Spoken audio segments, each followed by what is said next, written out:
so many of those things transition well, because when you're selling real estate, you're connecting people with homes or people with ways to invest their money and build generational wealth. And when you're in the music business, you're connecting people with music and feelings. And it's a very similar plane of thought.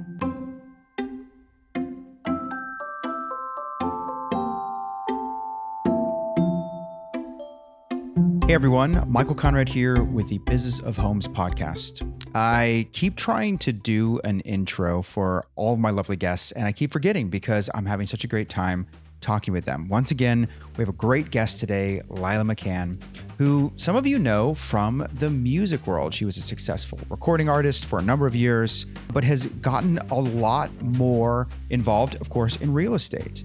And so she's an experienced realtor and with a lot to share, and I think a really interesting story about how she came to Nashville for the music, but stayed for the real estate. Right, because there's an article in the New York Times about the music industry right now. It's long, and there's a lot of truth to it. But one music executive was saying, like, there's so many people that came to Nashville for music, and they're amazing. Mm-hmm. They're in real estate. They sell houses. And I was like, yeah, that sounds familiar. Okay, so that's not just a funny truism, though. Yeah. I think there's an interplay there that the business practice, mindset, even just how you conduct yourself as an artist and a performer, that it has carryover components, right? It has elements that convey into another thing where you think to yourself, like, what am I going to do with myself now that I'm not going to be a full-time singer-songwriter or an artist or performer or whatever? And you're sort of looking at all the different, industries and professions and avenues, and you're saying, well, what can I do? And I don't know if a lot of people put this together, but it's certainly, I think, true, and that a lot of those skills lend. So I'm trying to chase down they're so similar. What your experience was in business. Well, I will say that my business parlay into real estate wasn't an attempt to shift from music to real estate. It happened because I was, my current broker at MW Real Estate is Nathan Weinberg, and Nathan and Steve Mabey were building all these houses in East Nashville. And my ex-husband and I had moved. We got the boom out of 12 South. We made our money and we crossed the river. And it's not usually the direction that I know, right? We went back, usually. and we were actually so glad that we did at the time that we did, 2015. And Nathan and Steve were in the process of bidding out a custom home build for us. Mm. During that time, Nathan and I became real good friends. My ex-husband and I got divorced. And so during the process of, like, they were ready to bid the job. And I had to call him and be like, I know we have everything like ready to go and locked and loaded. And we had sold our house in East Nashville that we had purchased, and we made great money on that too. So we were just kind of sitting in a rental waiting to build. And I said, I can't have you bid the job. We're getting divorced and we're going to offload that piece of property. It was an acre in Donaldson, which I wish I would have held on to. Oh, no. But I said, so, this is a totally, I have only been writing songs. I've been staying home with 2 small kids for the last 8 years. I don't know what I'm going to do. So it's either like try to revive a music career that I haven't really been active in 10 years or more, or pivot. And he said, have you ever thought about selling real estate? I love it. And I said, I actually have. I used to make my own makeshift comps for friends when they were looking for new houses, and all the homes that we owned, I have found myself, I worked with an agent, but I ended up being the one to dig down deep to find random listings and things like that. And, call builders and just all the stuff. And I said, so it's something I've thought about, but not really pursued. And when I lived in Los Angeles, my manager at the time had a part-time business flipping houses, but they were high-end homes. So $1 million, $2 million homes. And so when I wasn't on the road and was living there at 19 years old by myself, because I had to be independent, I was doing day-to-day job site management for her. I was checking the rough-ins, making sure everything was put in, making sure orders were placed. So I had a little bit of knowledge about real estate and construction. And long story short, I met Nathan Weinberg the day after our phone call. I started real estate school. A few months later, I tried to do it online. I don't learn that way. So it was a long, tumultuous process, but he encouraged and kind of stood by me through that whole period of time. And so when I did get my license, I didn't even have a conversation with another agency. I was like, I like this. It's got a family vibe. I'm new. I've got mentors. And, I've been there since then, with a brief stint during COVID elsewhere. But, we all did something different. Yeah. I was like, let me change it up. And after about 10 months, I'm like, yeah, I kind of miss my people. Yeah. So, it wasn't like a conscious decision, but so many of those things transition well, because when you're selling real estate, you're connecting people with homes or people with ways to invest their money and build generational wealth. And when you're in the music business, you're connecting people with music and feelings. And it's a very similar plane of thought. And it's just a people business. And I'm really good at people. So I thought, okay, I can do this. I can connect to those people. Yeah. Yeah. I think that as a performer, you spend a lot of time thinking about creating a product. Yeah. And connecting with an audience in that product. And real estate is different in that way. It's probably the biggest difference from any sort of artist or performance based career, is that you're not really creating a product in quite the same way. You're now delivering a service.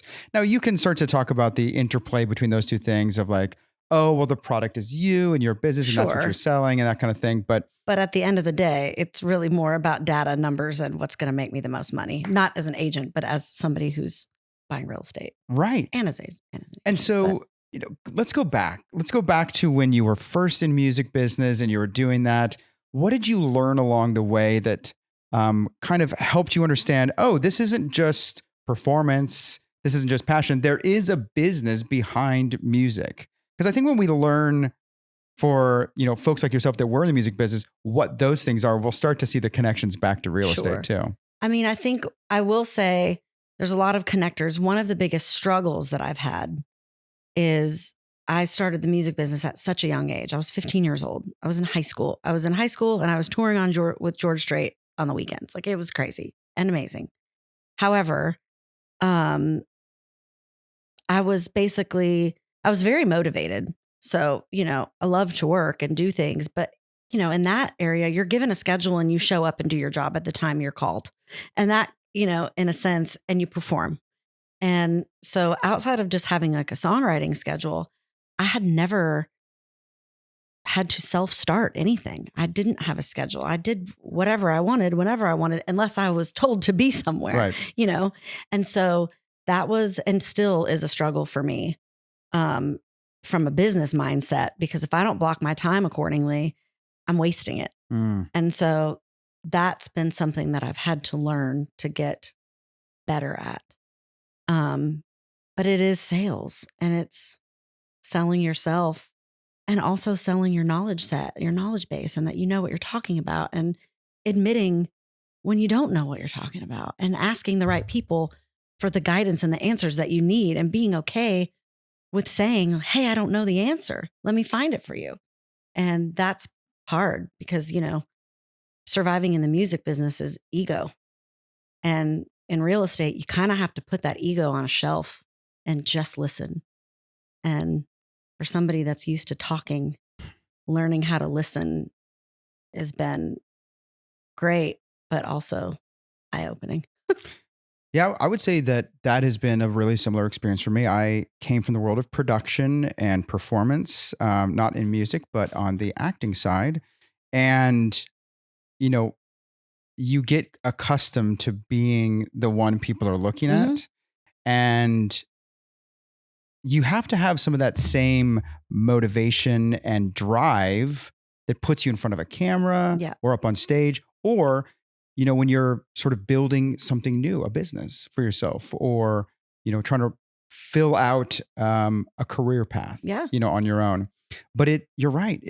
It really is an essential flip, especially in real estate, where there is a service component and a less is more and I am less important. Talk less, listen more. Yeah. And that is tough. That is tough. I'm learning that the hard way every day. Yeah. Same. But it's immensely rewarding because when you do get it right and you see the formula start to click into place of it's not about me, it's about, helping others and listening, that is the sweetest reward it's the best, yeah.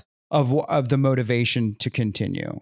Early on in any entrepreneur, but I think certainly in real estate, it feels good to be visible, to have deals, to be working with some of the same people who recognize you and say, "Oh, I see you, you're doing great," or whatever. And so that immediate recognition early in a career feels validating, and it feels similar to those performance sort of energy of like, "Oh, I'm being recognized. They see me. I'm not invisible." Yeah. Which I think as a performer is an important piece of the culture that you learn. Like, don't be invisible. Yeah. Even if you're, a support role, be extraordinary. And so being extraordinary and being successful in real estate is really different measuring stick. Yeah, it really is. And success looks different for everybody. So success for one agent might be selling $10 million worth of real estate a year. For me, success is making great money, but I also want to take vacations with my family during the year, and I don't want to pick up my computer. And this past year has been the first year where for me, that balance has been really level and wonderful. And that has a lot to do with the two partners that I work with. And we're able to back each other up. So life has become less stressful and more inspiring and more fun. And so I love that about it. So that's another easy connection to make. When you start out as a performer, you're solo. It's you. You're doing it all. You're driving yourself places. You're figuring it out. You're saying yes or no when the questions are asked of you. It's all you. And in real estate, in the beginning, it can be easy to see that that's the only path forward is just to do it all on your own. And there is good in that. There's learning in that. But anyone who's achieved any modicum of success, especially in the music business, begins to surround themselves with a team that provides advice, sounding board, support, helping with decision-making, assistance when you're not available, that kind of thing. And it's easy to see that real estate can really run very smoothly and be very successful for all parties when there's a team format. Well, and especially when everybody's bringing something different to the table. Because if I'm not great at, whatever kind of spreadsheet you want to look at, I'm going to give you some badass creative ideas on how to market your property. So, we all kind of bring different things to the table, and it's been really beneficial in that way. So tell me about your team now. How are your team members complementing you and building a whole that's greater than the sum of its parts? Well, so we're not a traditional team. So I'm part of a partnership. Is there anything that's a traditional team? I think it's always I don't know. custom. I think it's whatever you want it to be. I think Totally. When people think of teams, they think of the person on the top and all the little peons that fall below it. And there are teams like that, and they're well-oiled machines, and they work wonderfully. My teammates are Chris Billingsley and Jennifer Weinberg, and we started a partnership a little over a year ago called Living True Home Group. And we had worked together a lot over the last 5 years. If someone was out of town and I needed backup, I would call Jennifer, I would call Chris, vice versa. And then when I went to Reliant for about a year, and while I was gone, they continued to have a once a week check-in meeting with one another. And then when I had come back to MW, the three of us kind of started doing those things together again. And then the conversation started happening about like, what if we did this together, and what does that look like? And we went to a lunch and learn about building a top producing team. And we all left that lunch and learn and went, well, team's not for us because we don't want to do that. Like that, This setup doesn't interest us. And what were they promoting? It was just a very traditional team, like use the DISC assessment, have this person do this part of the transaction and that person. And then the top person at the top makes the most money and people get paid based, a very traditional setup. And I think for all of us, we all think collaboratively. So none of us liked the idea of being the one in charge, the one at the top, the boss, the team lead. That it just wasn't how we envisioned being on a team. And so we had conversations for a while. And Jennifer was in the process of opening a lodging house in Pensacola called Lily Hall. So she was selling real estate and being a hotelier at the same time. And she was like, I don't know what this would look like. I'm not selling a ton of real estate right now. Like, you and Chris are busier than I am, but because I've got this going on. And we were like, well, we all have passions outside of real estate. So what if we got together and just supported each other's passions and then supported each other in real estate? And so we put together this partnership, and it is not normal. We split all of our business 3 ways. All 3 of us work all of our clients. If we've got listings, 2 of us work the listing and 1 person stays out of it. And that way, if potentially an unrepresented buyer comes in and they need help, like, we can help them, but it's still separated and it's fair and to all parties involved. And so I don't know how much it is they compliment me or help me. We all help each other. Yeah, it's cool. Chris is like really great at putting together content and social media, and she is fantastic in a listing presentation. Jennifer is amazing with data and has great ideas, and is like we all have like Jennifer doesn't play. Like, that's her thing. We're like, if we need somebody to sick them, like, we get Jennifer. She shoots it straight. Yeah, she shoots it straight, and we all shoot it straight. And I think we all genuinely appreciate the opportunity to help clients. So, like, the teaching part is really big for us, the education part. Yeah. We work with a lot of first-time buyers. We work with a lot of single females in a space that is, can be uncomfortable, and buying a house is hard and weird and scary. And when you've got 3 moms walking you through the process, I think that helps. That is nice. Put people at ease. And then I'm the people person. I'm great with clients, and I love that side of the business, but I also like the going to events and going to entrepreneur breakfasts. And, I'm really active in our local real estate association here at Greater Nashville Realtors. I'm part of the leadership council there.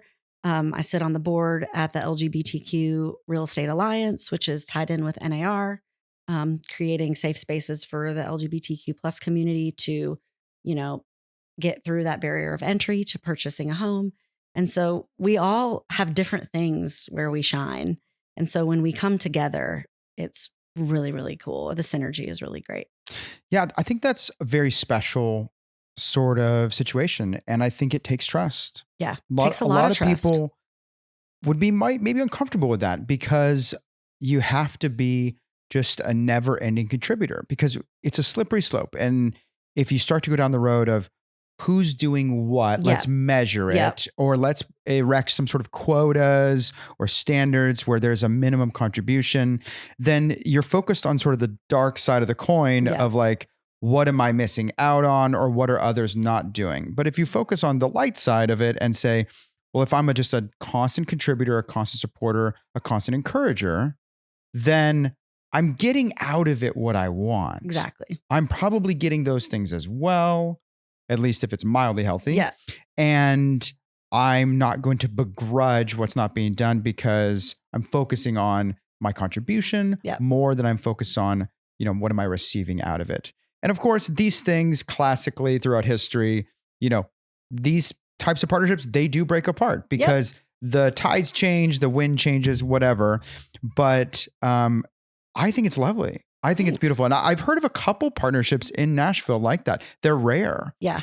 Because I think it relies on a really high level of trust, or maybe and communication. Yes. And we have tough conversations. I mean, this has been, for me personally, one of the slowest years in real estate I have ever encountered, which is scary. As a team, we're doing great. Am I busy? Am I working every day? Absolutely. But this year, with the market normalizing a little bit more, I thought, okay, where did I have an opportunity to like work with my sphere, really work with the ties that I have in the music business, get in front of those people, because I couldn't do that during COVID, and remind them that I sell real estate, and just start planting those seeds. And so that has been a really big part of my year. And I've said to both of them, this is hard. I feel like, I'm not bringing enough to the table. And that's really frustrating. And if you guys ever have a problem with that, I need you to let me know. And we've all one by one had these conversations at different times. Everybody feels high. Everybody feels low. That's natural. And they're like, Lila, you're out doing all of the stuff that you're really, really good at and not necessarily things that we don't want to do. Exactly. So just like I'm over here doing this and I'm good at it. So I think it all builds business. And, I've had to learn to be good with that, just as Chris or Jennifer has in times where maybe they've had less going on. And, we do support each other so much. So there's never a time where we don't have anything to do because there's always something to do.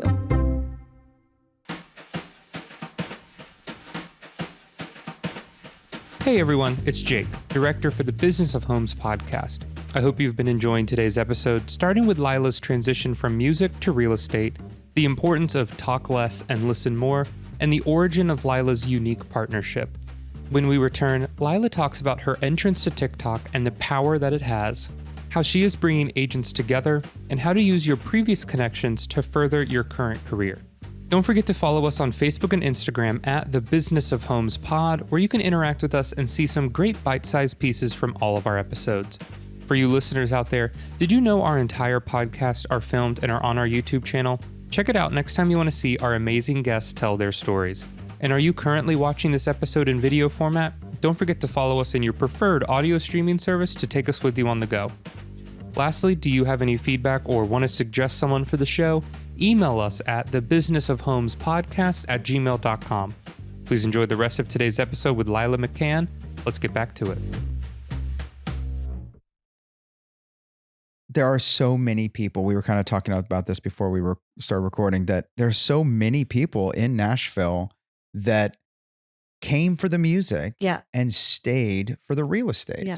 I'm sure there's other people that came and stayed for something else, but it does feel like I can, off the top of my head, think of a number of people. Oh yeah, I know so many who have this really interesting, I think beautiful background, because real estate draws from so many things. Yeah. And so I'm always interested to hear the stories of those that were performers, because that, of course, is similar to where I came from. But what is next for you as you're looking down the road? Does music continue to play a role in your real estate, or have you, got plans for something down the road? Well, it's interesting because I haven't been super active in the music business. And I'm like, well, if I want to make another album next year, like I probably need to start like getting some cogs in motion and doing the things. And so my 41-year-old self last week was like, oh, I have to get on TikTok. I have to get on TikTok. And so I did. But I had said to my partners, I'm going to be doing this because I need to get some music stuff kind of brewed up and let people know that I'm still here and I'm working on something new, and try to see if there's any excitement out there in regards to me as a performer. And do you guys is it okay if I talk about our real estate team? I don't want to open it up to like random people, hitting us up all the time that aren't interested in real estate. But at the same time, that would be terrible. Those random leads would just be terrible. I know, right? And Jennifer's like, hi, that's free paid advertisement. We'll take it. So I had posted a little reel on TikTok last week, and because people had asked me where I was and why did you quit music? And I didn't, but people's perception is if they don't see you, you've moved, you're not doing it anymore. Where did you go? And so, I was speaking a little bit to that. And I said, for the last 5 years, I'm a licensed real estate broker in the state of Tennessee. And I talk to clients and help them build generational wealth. And so I just did a little snippet about it. And I was giving real estate advice in the private messages. I've got this problem and I'm going through this. And I was like, okay, here's where we need to start. And I would give them like a few things to look at. I don't know how it is in your state, but this is how it is in ours. And I enjoyed it so much. So I'm like, I guess if it's an opportunity to, it's not going to become a real estate page because it's a music page. But if it gives me an opportunity to grow our business, then I'm all for that too. Amazing. But yeah, TikTok, I feel like I literally had a fan from Instagram message me, and she said, "You got to get on TikTok. People talk, like, you should look at your hashtags. Like, there are people looking for you and they can't find you. And Oh, funny. it's just your music videos on there, or like random people duetting with your music videos." And I don't know jack about TikTok. So I was like, I don't have it like purposefully, because I know I will fall down a hole of never ending French bulldogs and I will never get out of it. So, so I'm like, Everybody has a niche. I know that's my niche. So I've stayed away. But she's like, "Do you have kids?" And I'm like, "Yeah, I have a 14 and an 11-year-old." And she's like, "They'll show you." They'll show you. So I grabbed my 14-year-old and I'm like, "Dude, show me how to, like, what's the deal? I want to post stuff, but I don't want to look dumb and old and like I don't know what I'm doing." Yeah. And so that's been funny, but it's like also shocking about just the amount of reach that one platform has. Yeah. I've had like 500,000 views almost in less than 10 days. Yeah, it's good. I'm like, what on earth? So, I mean, it's exciting because it's kind of, for me, it's like, oh, this is good hype. Like, I can make a record and people want to listen to it. So that's kind of fun, but it's a learning curve too. Yeah. Social media continues to evolve in such a way where it's this necessary evil in some respects, but it's also kind of, it feels magical at some point, where it's like there is this ability to have something work on your behalf. Yeah. And I think that's a really special thing that is certainly different than what existed when I was in the world of performance, Sure. a long time ago, because what you did was very present. There was little that could speak on your behalf. Mhm. And music, of course, does a better job at that. You could send out a tape or, Sure. a tape. Right. Or I guess a CD or whatever. Send out your demo tape. And people could listen. But I think that's an important piece as we think about real estate of what are the durable, lasting things that are speaking for us? Yeah. Like what are our clients consuming, or what is the public that's around us consuming? Because they're consuming something. Yeah. And so how can we be contributors to that conversation that either enriches our current audience or brings a wider audience? And so, TikTok and Instagram and these various platforms have a really important role to play. And you've got to harness it. It's like fire or something. Well, and it's like, I listened to Marie Lee's podcast with y'all, which was great. I love Marie. She connected me with the most wonderful referral agent in North Carolina. And I will forever be thankful to her for that. But that's like same thing. It's connecting people, like even agents. And, I think for us, it's been like a kind of not trial and error, but like we always want to put educational pieces out there. Like if you're not adding value to a client or a potential client, get out the way. Somebody else will. And we're in a business of educating people. And I recall like the first couple of homes that I bought, I couldn't have told you what was on the purchase and sale agreement. Just tell me where to sign it. And the thought of asking, especially like a first time home buyer, just throwing a bunch of paperwork at them and saying, it's all good. Like, here's kind of what it's about, makes my skin crawl. Like, I can't imagine how that would feel. Well, I can. And that's why I don't do it that way. But, we've had to like see what works. Like we like to have fun, but we want to educate. And what are people responding to? And trying to find that balance. So we're not stuffy, but it's not just like boring home tours. And And the platforms are all really different. Each one has a different type of flavor, different audience. Yeah. And so I think that's an education that I'm still getting. And I'm grateful to folks that are tip of the spear like Marie, who are helping the larger real estate community, myself included, kind of try to wrap your mind a little bit more around how do we do what we love? How do we let other people know about what we're doing that we love? And how do we do it authentically? And exactly. How do we not make it look like it's canned content?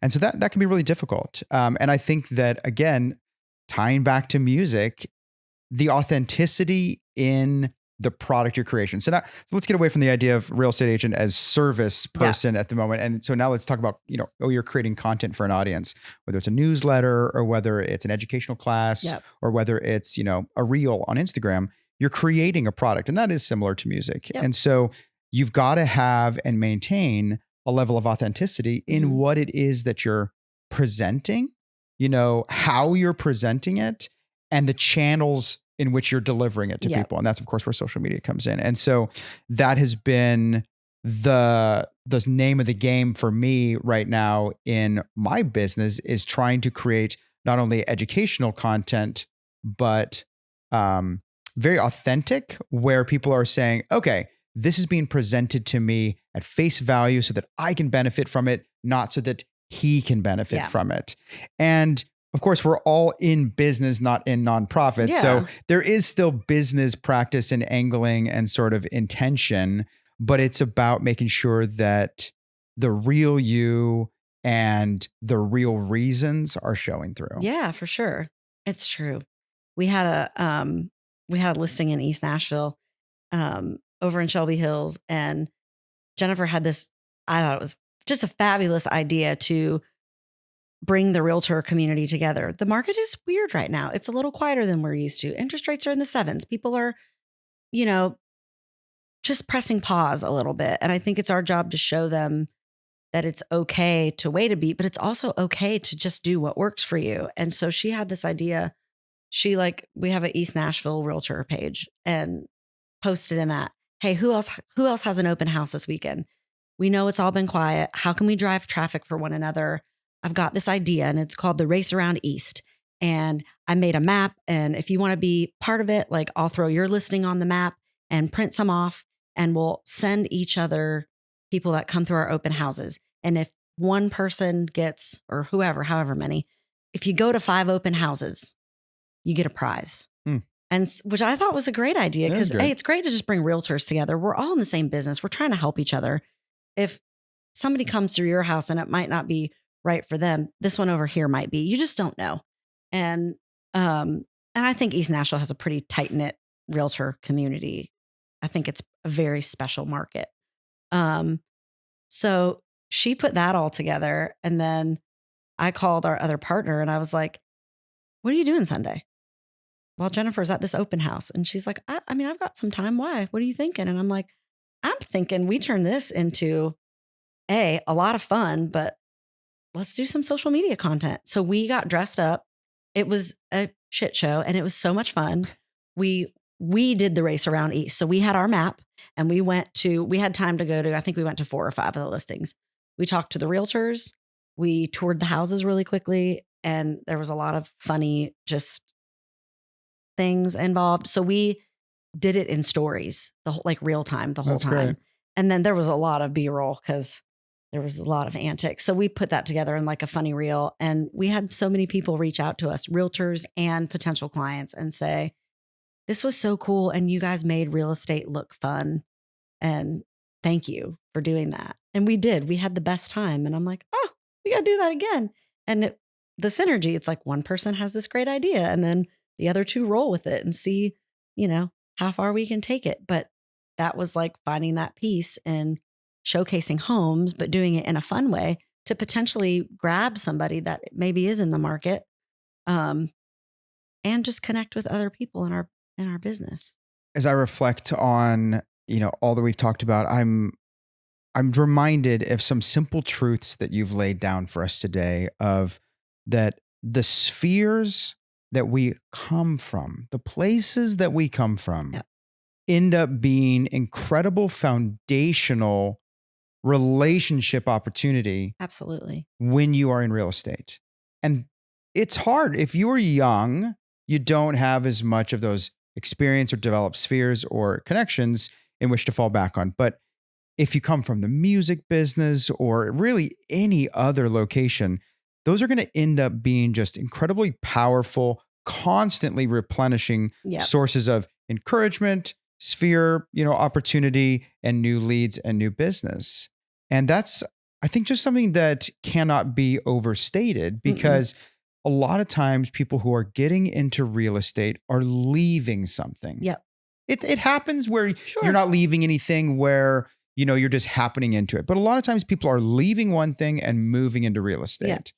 And so there's this temptation, I think, to say, well, I don't need to like play to those connections. I'm leaving that. Or I don't want to think about it. I'm leaving it. Sure. But those places that we leave become the fertile ground for us to be planting because seeds. those are already people who know, like, and trust you. Yeah. Key. It's You key. know? And then really the other thing I think is we cannot overlook, especially in today's landscape where real estate is changing so much and the world's evolving, we cannot overlook the powerful quality of a team. Yeah. That there is maneuverability in operating solo, but that there is incredible safety net and benefit and learning and support and encouragement and so many things in a team. And, every team looks different. You said it. And it's not for everybody. But an equal footing team has merit more than I think the general market sort of gives credit. And I think it's good for you to showcase that. So thank you. Thanks. This was really nice and really special to be able to hear your journey and for you to share it with our listeners here. Thank you guys, everyone, for being here. I'm Michael Conrad with the Business of Homes podcast. And I'm just happy to chat with folks who have unique stories and be able to share those with you. And honestly, learn along the way myself. I hope you'll stick with us, hit subscribe, and we'll catch you next time. Hey everyone, Jake again, Director for the Business of Homes podcast. I hope you've enjoyed today's episode. A huge thank you to Lila McCann for being a part of the podcast. Go follow her on Instagram at Lila McCann Music and Lila McCann Realtor and let her know how much you enjoyed her story. Don't forget to subscribe on your preferred listening platform and make sure to follow us on Instagram as well at the Business of Homes Pod. Do you have any feedback or want to suggest someone for the show? Email us at thebusinessofhomespodcast@gmail.com. Thank you again for listening, and we'll see you soon.